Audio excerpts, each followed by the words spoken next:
our University Provost, Dr. Denny Dowd, will come and read the citation, and then following the conferring of the honorary doctorate, Dr. Delkus will deliver the address.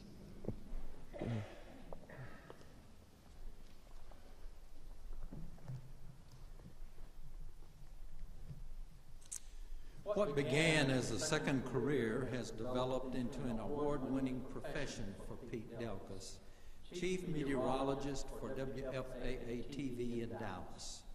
As a voice of calm assurance and timely warning, hundreds of thousands watch him daily to see the forecast.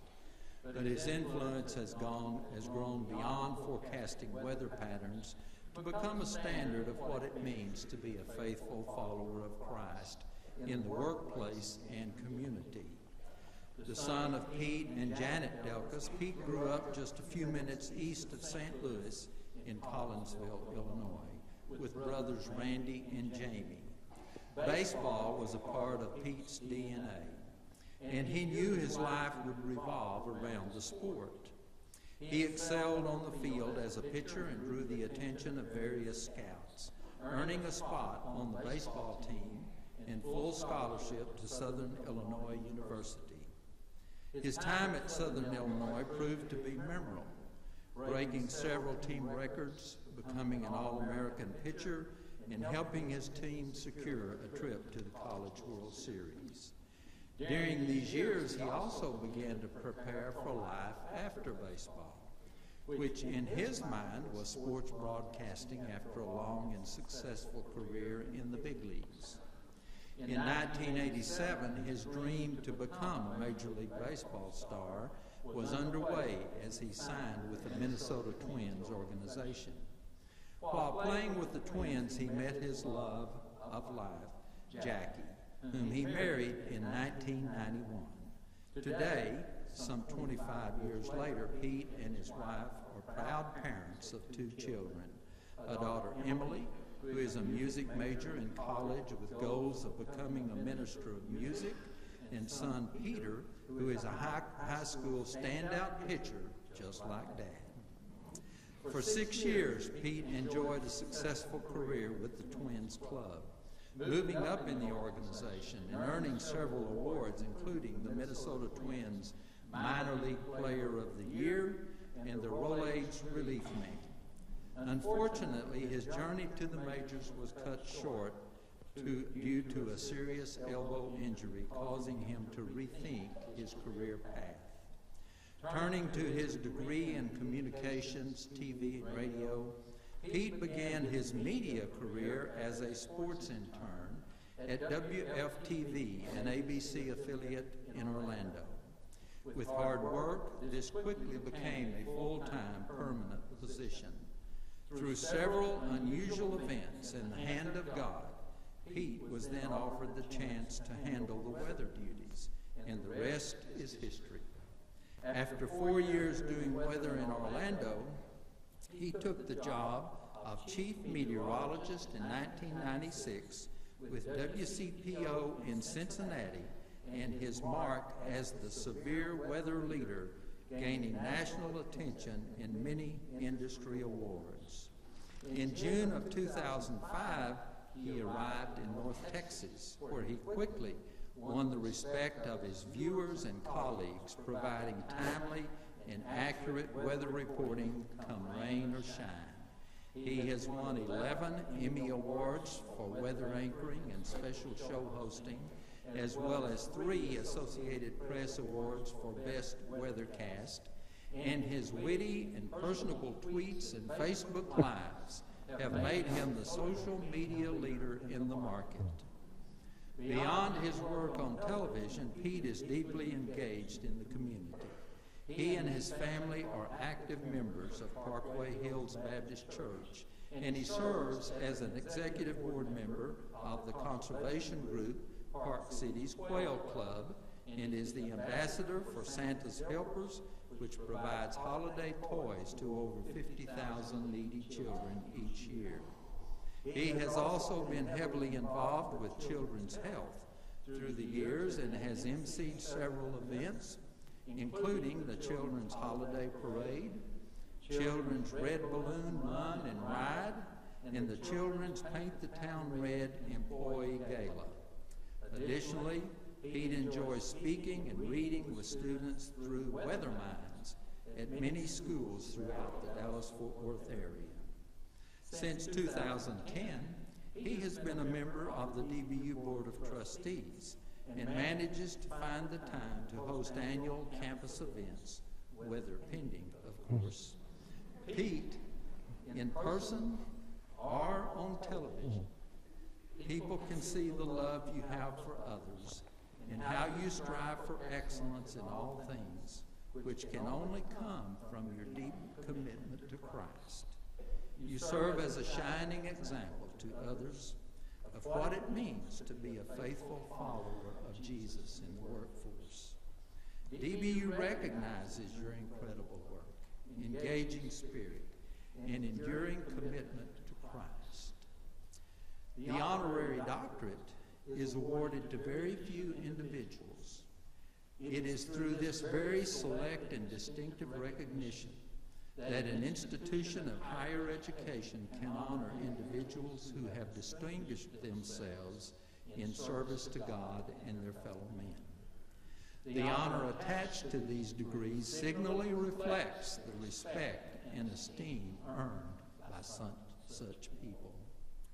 It is my privilege, Dr. Wright, to present to you, upon the recommendation of the faculty and the Board of Trustees, Pete Delkus, to receive the honorary degree, Doctor of Humanities. Thank you very much.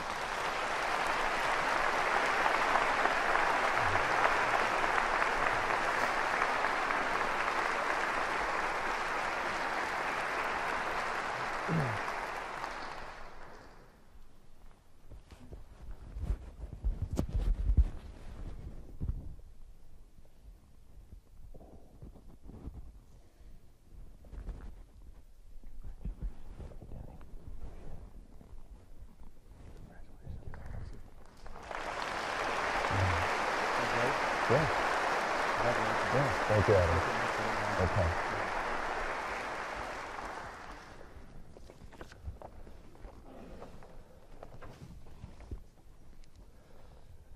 You know, as I stand here, I was listening to what Adam, Dr. Wright, was saying, and you're not supposed to make me cry today, Adam.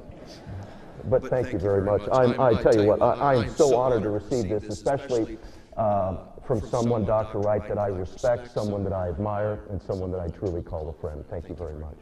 I also want to thank the faculty at DBU. Some of you have allowed me to come into your classroom and speak to your students, and I consider that a privilege and an honor, so thank you all very much. And Dr. Cook, think back to 29 years ago when you came to this school, and look around now at what it's become. It's amazing what you and God have accomplished. A smaller, lesser-known college has been transformed into a majestic and renowned university. This truly has become a light on the hill. Thank you, Dr. Cook. So, I stand here. Adam stole one of my lines, by the way. But I stand here today in the Pilgrim Chapel, and I think, you know, the weather guy wouldn't be here today if we didn't have the sun shining outside, and we certainly do. So this truly is a thank Delkus moment. So I thank you all for being here and listening to that canvas. I'm so sorry. So for all of you graduates that are about to receive your diplomas, you probably have a plan, right? So you're going to take your degree. Here's the plan. You're going to take your degree. You're going to find a job in your field and the city you want. You'll probably get a promotion on your first annual review. You'll marry your soulmate. You'll have the obligatory 2 kids. The path you envision is just like this, right? It's a straight path, right?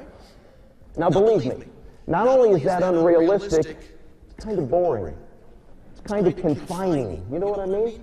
As the famous adage says, college is something you complete. Life is something you experience. The path you envision, it should be more like a country road. There's going to be hills, there's going to be turns, there's going to be detours, there's going to be patches of gravel. That's what you need to envision. You're going to find those twists, those turns, Those are the best times. They really are. Because they'll open you up to unique and interesting experiences. And it's in those experiences that you'll discover who you really are. So if you just follow the plan, it's going to limit you. Trust me, there's so many opportunities and adventures you can't conceive of right now. My story, you heard Dr. Dowd talking about it, my story, it's not unique in that I set out on that straight path, but I had lots of twists and turns. Everybody does. When I was your age, as Dr. Dowd said, I was headed down the road to become a Major League Baseball player. I was sitting in the bullpen. And do you think it ever crossed my mind that I would be your weather guy? I mean, seriously. But I'm thankful for those twists and turns. I truly am, because I love what I do, and believe me, I wouldn't change a thing. So don't worry about the detours. Please don't worry about the detours. Embrace them. What those detours are, that's God working in your life. He sees the path before you. As you're all sitting here, I hope you feel successful. And you should, right? I mean, you've all worked very hard for 4 years. And some of you maybe a little bit longer, okay? And that's okay, because truly, at the end of the day, you've accomplished your goal. You really have. And you need to enjoy that feeling now. And listen to me, enjoy the feeling now, because what you're about to experience next are some failures. As you travel down that twisted path, those gravel patches, there's going to be disappointments. There's going to be failures, and that's perfectly fine. It's okay. Remember this, it doesn't matter how many times you fall, as long as it's less than the number of times you get back up. Failures can truly become a stepping stone to latter success. You remember the story of Thomas Edison when he invented the light bulb? It took him 1,000 tries before he was successful. And a reporter asked him, how did it feel to fail 1,000 times? Edison said, I didn't fail 1,000 times. The light bulb was an invention with 1,000 steps. You know, if you see deviation from the plan as failure, then you're going to fear it. You'll become so focused on not failing, you won't aim for great success. You'll just settle for a life of mediocrity. You know, if you choose to play it safe, you'll be the person that walks along the beach and never leaves a footprint in the sand. You know, we know that it doesn't matter if the path varies and you have to take some detours or when you have failures along the way, but what does matter is how you travel down the path.